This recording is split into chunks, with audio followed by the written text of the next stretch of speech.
반갑습니다. 부자노동자TV입니다. 저희 방송을 시청하시는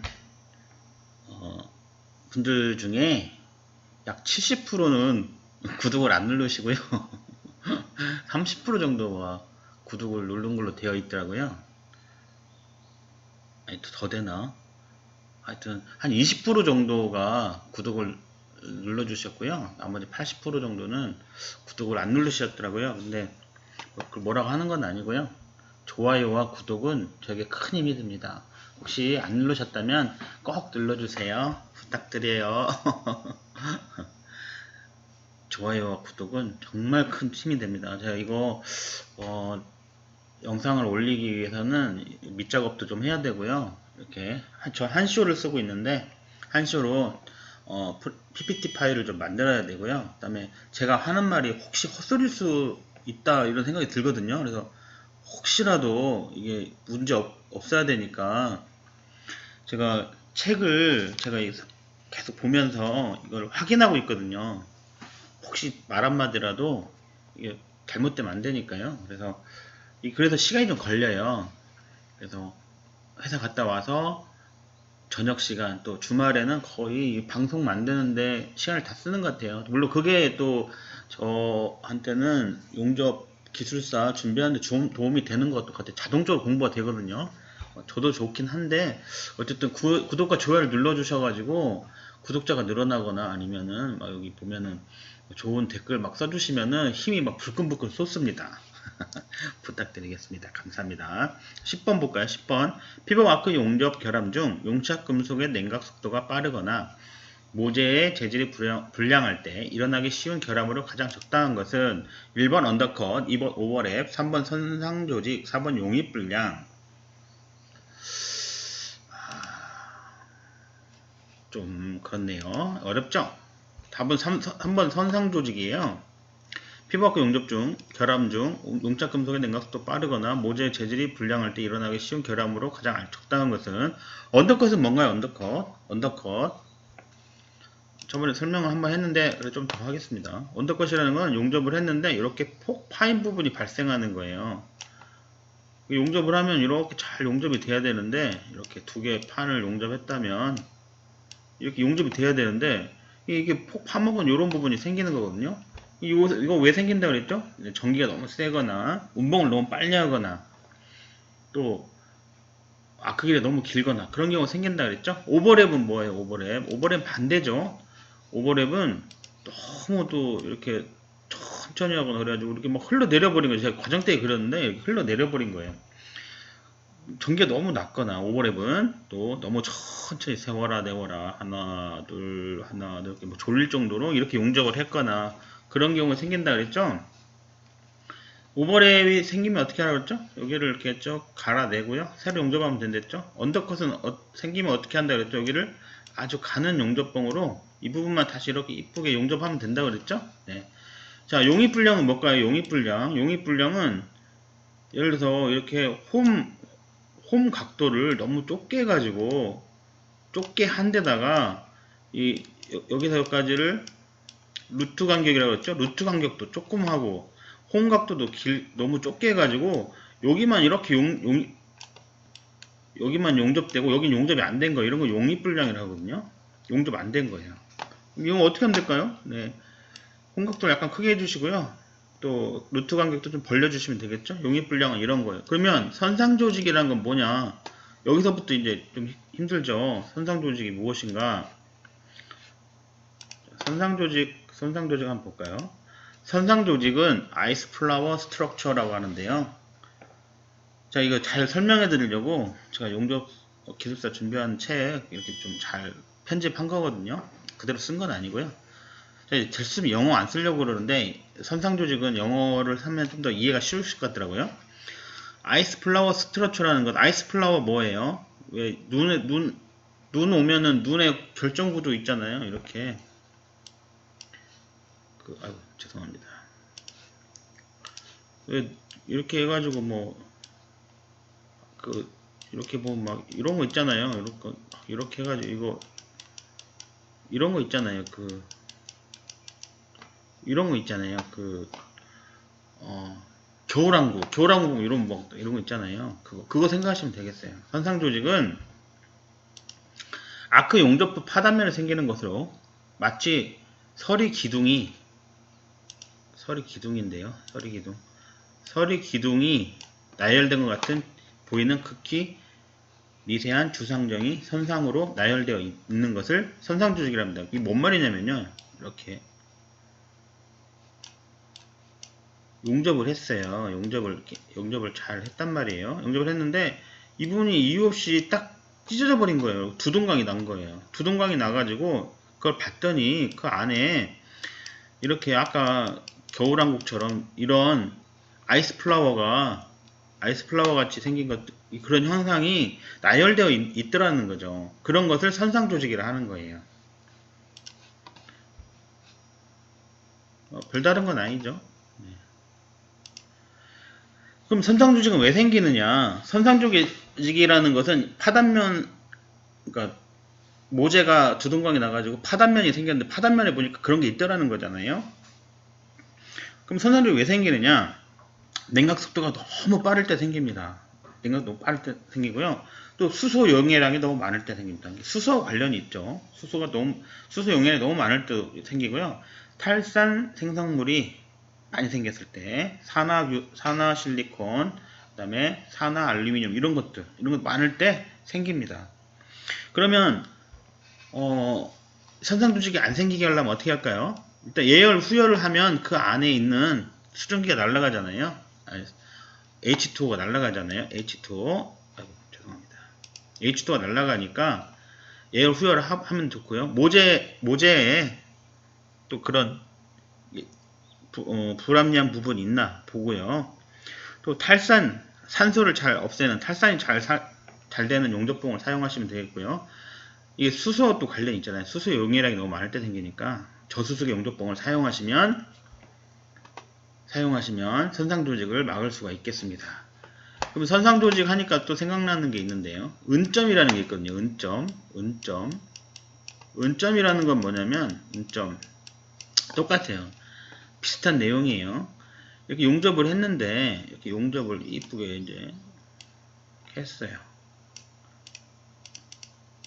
용접을 했는데 갑자기 어떤 충격이 되게 찢어진 거예요. 파단면을 봤더니 이렇게 물고기 비늘 모양의 이렇게 생긴 이런 부분이 있더라는 거죠. 이걸 은점이라 불러요. 파단면 잘라진 부분에 봤더니 이런 게 생겼다라는 거죠. 선상조직과 비슷한 거죠. 그러니까 파단면에 생긴 거를 보니까 이렇게 생긴 게 있더라는 거죠. 저 이거 실제로 많이 봤거든요. 현장에서 두둥강에 용접했는데 두둥강에 넣어가지고 보면은 이런 은점이 실제로 있어요. 그 은점은 왜 생기느냐? 수소 때문입니다. 여기도 지금 수소와 관련이 있잖아요. 수소 용량이 많을 때, 냉각수 너무 빠를 때, 이럴 때 선상조직이 생기는데, 은점도 수소 때문에 생깁니다. 그러면 해결 방안은 뭐겠어요? 여기 써있죠. 해결 방안은 저수소의 용접봉 사용하시면 됩니다. 저수소의 용접봉을 사용하시면 돼요. 시험이 이렇게 나올 수도 있겠죠. 피복 아크 용접 결함 중 시험이 이렇게 나올 수도 있어요. 피복 아크 용접 결함 중 용착금 선상 조직이 생기지 않게 하기 위해서 어떻게 해야 할까요? 1번 냉각수가 너무 빠르지 않게 한다. 2번 수소 용해량이 너무 많지 않게 한다. 3번 저수소 용접봉을 사용한다. 이런 식으로 시험 나오겠죠? 이렇게 나올 수가 있다는 거예요. 그런 식으로 나올 수도 있고요. 또 아니면 이렇게 할 수도 있죠. 선상 조직이 피부아크 용접 결함 중 선상 조직이 생기지 않게 하기 위해서 취한 행동으로 가장 알맞은 것은 1번 저수소 용접봉을 사용한다. 그러면 딩동댕인 거죠. 맞는 거죠. 이렇게 나올 수도 있어요. 은점이 생기지 않기 위해서 피부아크 결함 중 은점이 생기지 않게 하기 위해서 취할 행동으로 가장 알맞은 것은 1번 저수소 용접봉을 사용한다. 맞는 거죠. 이렇게 시험에 나올 수도 있다는 겁니다. 이 결함은 보통 한 해에 많이 나올 때는 3문제까지 나올 수 있어요. 우리가 36문제 중에 3문제면 거의 10%예요. 10%죠? 네, 10%입니다. 그러니까 결함은 꼭 숙지를 하셔야 될 것 같아요. 자, 그 다음 문제. 죄송합니다. 각종 용접에서 전격 방지 대책으로 틀린 것은 1번 홀더나 용접봉은 맨손으로 취급하지 않는다. 현장에서는 그런 일이 거의 없는데요. 여기 돌아다니다 보면 용접을 하시는데 뭐 이렇게 혼자 하시는 것 같기도 하고 아니면 이렇게 뭐 어디서 배운 것 같지는 않은데 막 용접을 하시는 분은 맨손으로 하시는 분이 있어요. 또 어떤 분은 반바지 입고 하시는 분도 있어요. 또 어떤 분은 면 안 쓰고 하시는 분도 있어요. 죄송합니다. 네, 그거는 어떤 걸까요? 그런 분은 어떻게 된 걸까요? 네, 죽으려고 환장한 거예요. 죽을 수도 있습니다. 죽을 수도 있어요. 일을 하실 때 성경에 보면요. 성경에 보면 그 나무가 상태가 뭔지 알려면요. 맺힌 열매를 보라는 말이 있어요. 배가 열리면 배나무인 거고요. 사과가 열리면 사과나무인 거예요. 근데 그 용접사나 그 현장이 진짜인지 가짜인지 알 수 있는 좋은 방법이 하나 있어요. 안전에 민감하지 않은 현장은 다 가짜입니다. 그 사람이 아무리 좋게 말하고 자기가 뭐 용접사인데 뭐 RT를 뽑고 뭐 미철금속을 하고 이렇게 다 말했다 할지라도 안전에 민감하지 않다면 그 사람은 다 뻥인 거예요. 그럴 수가 없는 거예요. 왜냐면 용접사는 돈을 많이 받기 때문에 자기 몸이 정말 소중한 자산이거든요. 근데 그 자기 몸을 그렇게 함부로 굴릴 리가 없어요. 안전에 민감하지 않다면 가짜입니다. 저는 용접할 때 안전벨트 있잖아요. 안전벨트가 있어야 불안하지 않거든요. 만약에 안 차고 일하거나 안전벨트가 없다는 현장은 바로 그날 관둬버립니다. 그거는 다 가짜예요. 누가 하나 죽어야 끝나요. 그 현장은 누가 하나 낙상 사고 나거나 누가 하나 죽어 나가든지 뭐 사고가 크게 나야 그 현장은 끝나요. 결국 그렇게 끝납니다. 결국 그런 곳은 여러분도 돈 연연하실 필요 없습니다. 돈은 용접사 얼마든지 벌 수 있고 언제든지 벌 수 있어요. 자기 몸이 건강하다면 얼마든지 벌 수 있어요. 그런 현장은 빨리 도망가셔야 됩니다. 거기서 뭐 배운다고 있을 필요도 없어요. 절대로 그런 곳에서는 돈도 잘 안 나와요. 사람을 우습게 하는 현장에서 사람한테 줄 돈 더 우습게 생각합니다. 그런 사람들은 다 띄어먹고 그런 경우 많거든요. 홀더나 용접봉을 1번 맨손으로 취급하지 않는다 했는데요. 홀더나 용접봉을 맨손으로 취급하신다면 그 사람도 문제가 있는 거예요. 그걸 용접을 그렇게 가볍게 보는 거잖아요. 죽으려고 환장한 거고요. 만약에 현장이신데 그런 일을 그렇게 하고 있다, 안전에 민감하지 않다 그러면 빨리 도망가세요. 여러분 죽을 수도 있습니다. 다칠 수도 있고요. 우리 지금 아침에 나오실 때, 일하러 나오실 때 우리 가족들이 또는 또 뭐 여러분들이 아빠일 수도 있고요. 또 한 가정의 자녀일 수도 있고 뭐 오빠일 수도 있고 하여튼 가족이잖아요. 가족들이 여러분들이 아침에 나갈 때 그 모습 그대로 돌아오길 바라잖아요. 그죠? 뭐 다쳐 돌아오면 되겠습니까? 그죠? 사람이 먼저입니다. 사람이 우선이에요. 안전이 우선입니다. 안전에 민감하지 않으면 다 가짜예요. 빨리 도망가셔야 됩니다. 그런 데는 돈도 안 나와요. 자, 두 번째, 어두운 곳이나 밀폐된 구조물에서 작업 시 보조자와 함께 작업해야 됩니다. 어두운 곳이나 밀폐된 구조물에서 작업 시 보조자와 함께 작업해야 돼요. 2인 1조로 반드시 해야 돼요. 한 사람이 문제가 생기면 한 사람이 반드시 신고해줘야 되거든요. 저도 용접할 때 혼자 일하다가 질식사로 죽은 사람 봤어요. 저희 현장에서 나왔거든요. 보통 2인 1조로 하는데 그날따라 그 용접사가 혼자 하겠다 그렇게 우겼다네요. 야간 했는데 야간 두공수 세공수 꼭 주거든요. 보통 2인 1조로 안 되면 안 시키거든요. 근데 그날따라 이상하게 혼자 하겠다고 그렇게 했다더라고요. 근데 그분이 이렇게 보면은 용접할 때 굉장히 커요. 이렇게 큰 방 안에 들어가서 용접한단 말이에요. 용접하는데 알곤이라는 것은 공기보다 무거워요.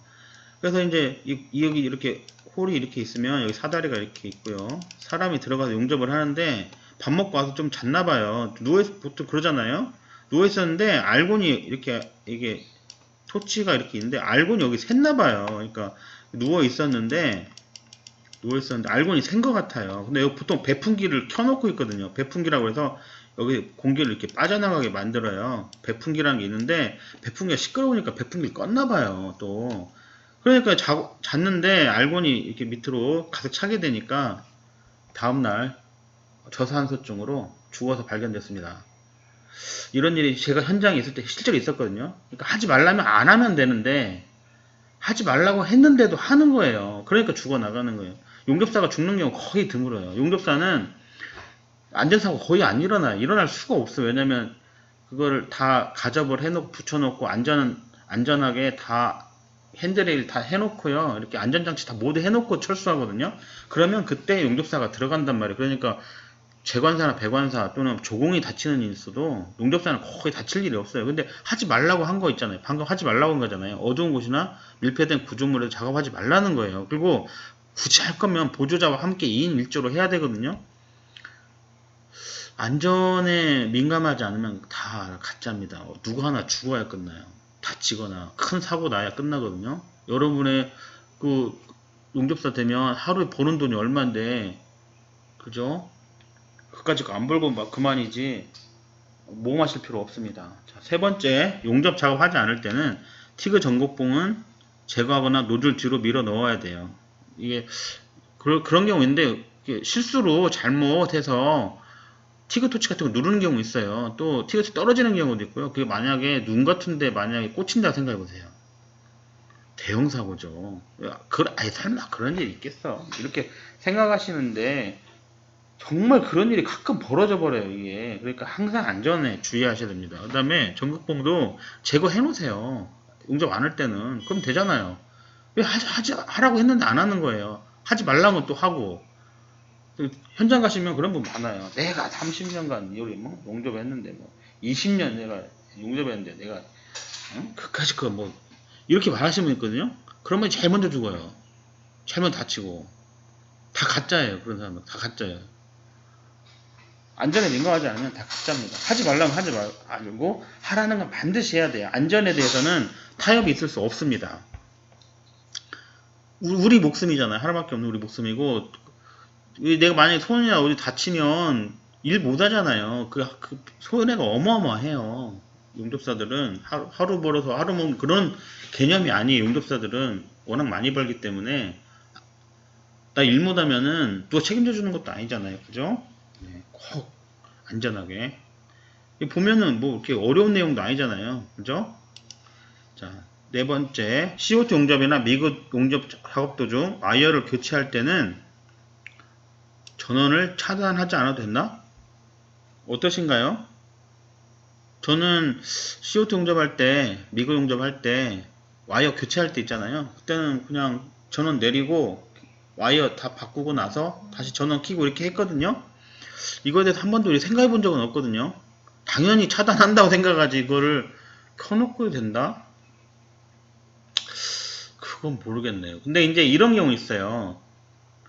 CO2 같은 경우는 그 피더기라고 그러죠. 피더기를 50m, 100m까지 보통 100m는 좀 오바고 50m 정도까지 가는 경우가 있어요. 그러면은 그걸 다시 내려와도 전원 끌 수가 없단 말이에요. 그런 경우는 보통 그냥 전원 차단하지 않고 하기도 하는데 지금 문제는 뭐냐면은 이 문제에서 원하는 것은 가장이란 말이 빠졌다 그랬죠. 각종 용접의 전격 방지 대책으로 가장 틀린 것이에요. 그러니까 4번 같은 경우는 CO2 용접이나 미국 용접 작업 도중 와이어를 교체할 때 전원을 차단하지 않는다. 이거는 안 해도 된다. 이거는 좀 그렇죠. 차단할 수 있으면 차단하는 게 좋죠. 뭐든지 용접 안 할 때 용접 끄세요. 전기도 좀 아끼고 또 그렇게 하셔야 되겠죠. 우리나라에서 석유 한 방울도 안 나오는데요. 좀 끄면 좋잖아요. 그렇죠? 네, 안전하기도 하고 하여튼 현장에서 안전하게 일하시고요. 사고 나지 않고 행복하게 용접하시기 바라겠습니다.